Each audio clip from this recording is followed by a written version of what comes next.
Добре, да оказа се, че аз съм грешка и колелото работи. И сега отиваме, си вземем тикети, да се качваме на него и пускаме кадри от Аин Дубай. Хора, това колело е огромно. Просто камерата не може да го обхване. 250 метра. Брутално, брутално.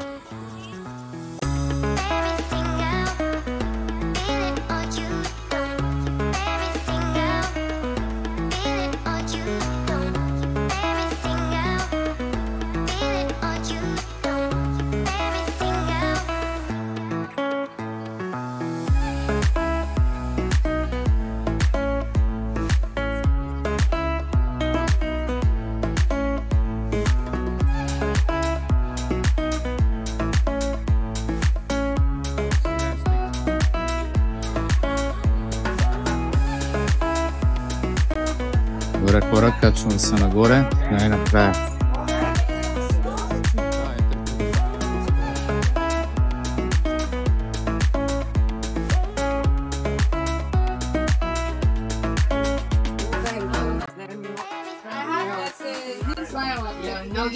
Here.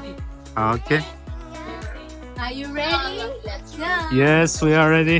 For you to get a private one, let's go before we can come. Come. Бързо да влизаш, защото. Thank you very much. Bye.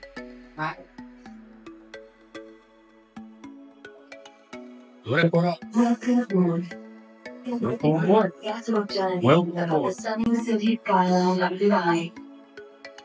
Lead flight captain within 38 minutes, guiding you through breathtaking sights as we ascend to 250 meters. Wow. So relax and immerse yourself in this extraordinary experience with Ain Dubai. Thank you for joining us. Let's make this flight memorable. Това направо извънземно. Извънземно. Благодаря. Нямам търпение да се чиме да видим това е гледката. Сигурно има брутално ехо, аз съм без микрофон. Защото не го взех с мен. Падна му батерията и така. Тя мисля, че на всяка една врътка, колелото прави една врътка. Я да видим какво има за Дубай. Soaring 250 meters on Blue Waters Island. Enjoy advanced technology and breathtaking views of Dubai on this masterpiece. Колело се намира на остров Blue Waters. И това е един огромен комплекс, търговски комплекс. Не знам как да го нареча, но е нещо като открит мол. Има всичко, има захапване, има за пиене, има магазини, всичко, ресторанти, кафета, шиша, барове и тем подобни. Мисля, че тук продават и алкохол, ама не съм сигурен, не съм сядал. Защото каза ви, че за първ път идвам тук. Точно на Blue Waters идвам за първ път.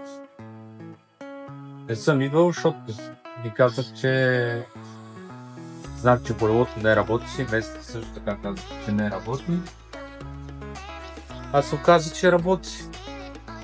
Да. И между другото с тази история, която ви споделих за схемата с апартамента, в която попаднах, за пореден път се убеждавам, че просто не е бил тогава момента да съм тук.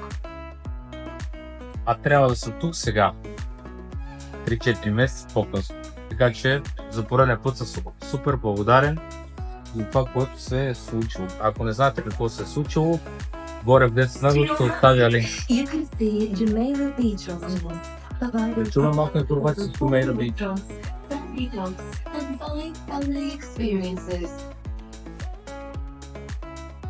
Don't next to immerse yourself in music, enjoy fine dining, and relax on the stunning beach.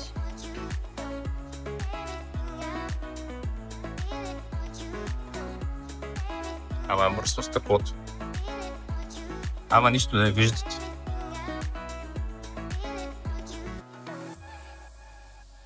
Ние още не сме на половината като височина.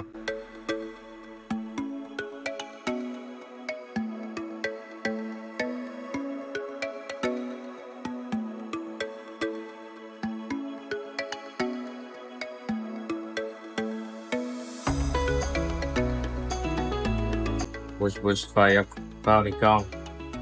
Скирайки тук.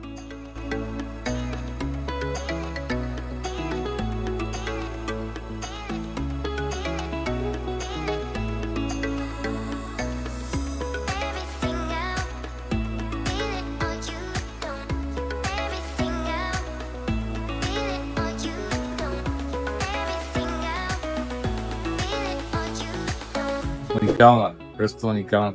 Съжалявам, че не можете да се тук да го усетите, обаче експириенсът си заслужава. Now direct your attention to the legendary Pandaria, a marvel of modern engineering. Тази господица винаги ще се включи, когато тръгна да говоря.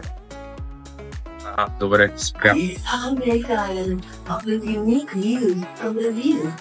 An unrelated deck with 360-degree panoramic views of the Arabian Gulf and the city.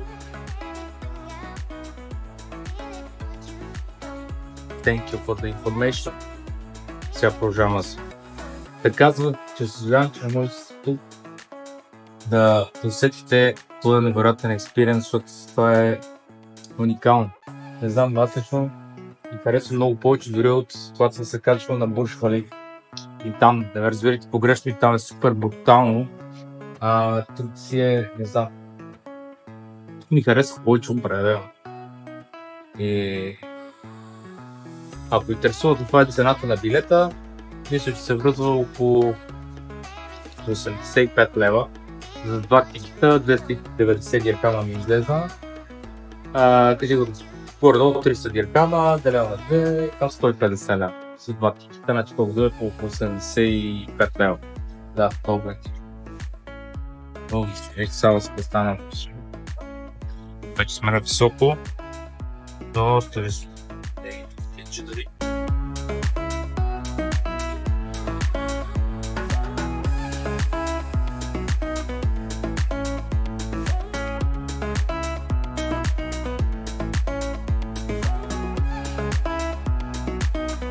Вече този пейзаж сте го виждали от миналия влог, от разходката ни с хората около Марианата.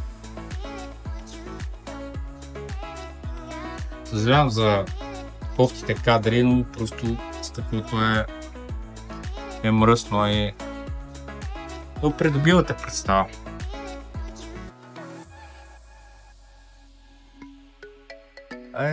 Там среща е. Това е палмата, Палм Джумейра, хотел Атлантис. Само че тук не се вижда добре. Тази не, размазва се. Но да, предполагам, че най-отгоре сега, като се завъртиме, като прехвърлиме оборота оттам, ще има хубави кадри, ще може да направим от палмата, защото и палмата е брутална. Вече може да се каже, че сме най-отгоре. Това е палмата, но тук като прехвърлим още малко ще се види. Вече ето кадри най-отгоре. И си е високо горач.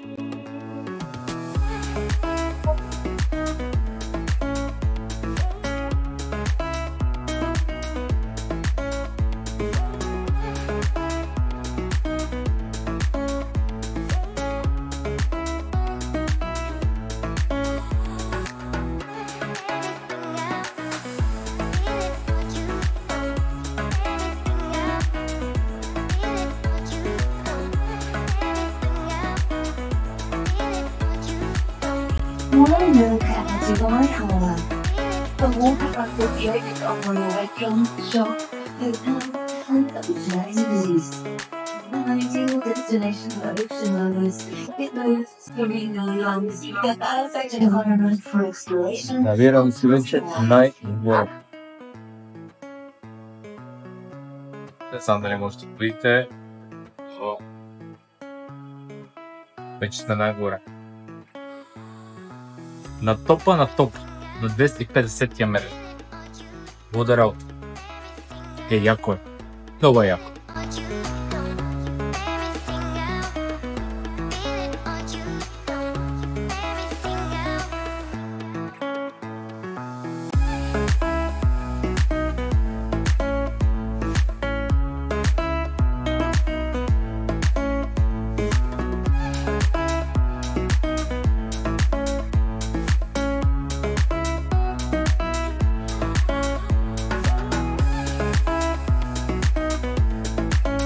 Това е Палм Джумейра.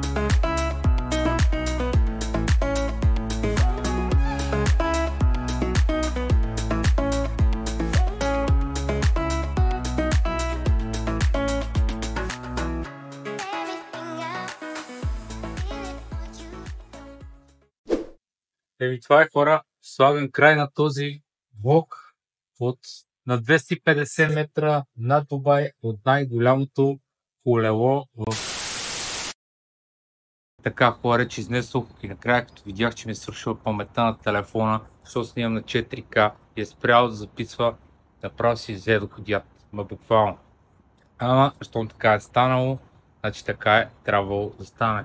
И ето ме са няколко часа по-късно вкъщи, прибрах се, изпразних си паметта на телефона, прехвърлих всички файлове на компютъра и е време да сложа край на този влог тук и сега. Надявам се да ви е харесал, да сте забавлявали поне малко с мен, да съм се опитал, да съм ви предал по някакъв начин експириенса, който аз преживях, защото определено това беше нещо ново за мен. Супер много си скефих, както ви казах и малко по-рано. Не знаех, че работя и в Дубай, бях питал местните и в интернет бях намерил информация, че не работи и никога не бях ходил.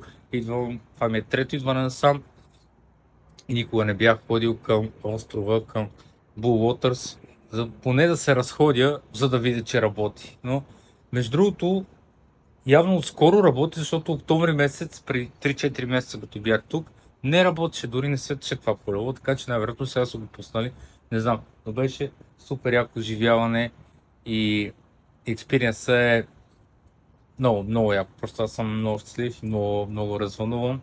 И не знам, това е, мисля, че и съм супер много благодарен за това, което ми се случва. И все повече се убеждавам, че историята с измамния апартамент, който ви разказах в първия влог, то просто се е случило, защото така е трябвало да се случи. Просто не е било времето тогава да бъда тук. И сега е точният момент, в който аз трябва да се върна тук и да бъда тук. Така че, както се казва, всяко зло за добро. Аз съм супер благодарен. Благодаря за тази възможност, че може да съм тук. За тази красива гледка, тази красива обстановка и да просто да се наслаждавам на цялото това нещо. И насърчавам всички вас, не мъмтейте толкова за материалното, додайте се повече на такъв експириенс, отидете на любими места, пожелавам ви колкото се може по-често да може да си позволявате да пътувате, защото материалното е до време. Но това, което виждаме с очите си, с стивата си, то остава тук в сърцата за винаги. И мисля, че това е смисъла на живота. Аз твърдя, че смисъла на живота е просто да му се радваме и да му се кефим. И да, за пореден път се убеждавам, че точно това е смисъл на живота. Да му се кефим и да го живеем на макс. А сега стига толкова съм философствал и е време да сложа край на този влог тук и сега. Ако ви е било интересно, абонирайте се за моя канал, харесайте видеото, коментирайте, задайте своите въпроси, каквито имате и ще се видим в следващото видео. Чао и до скоро!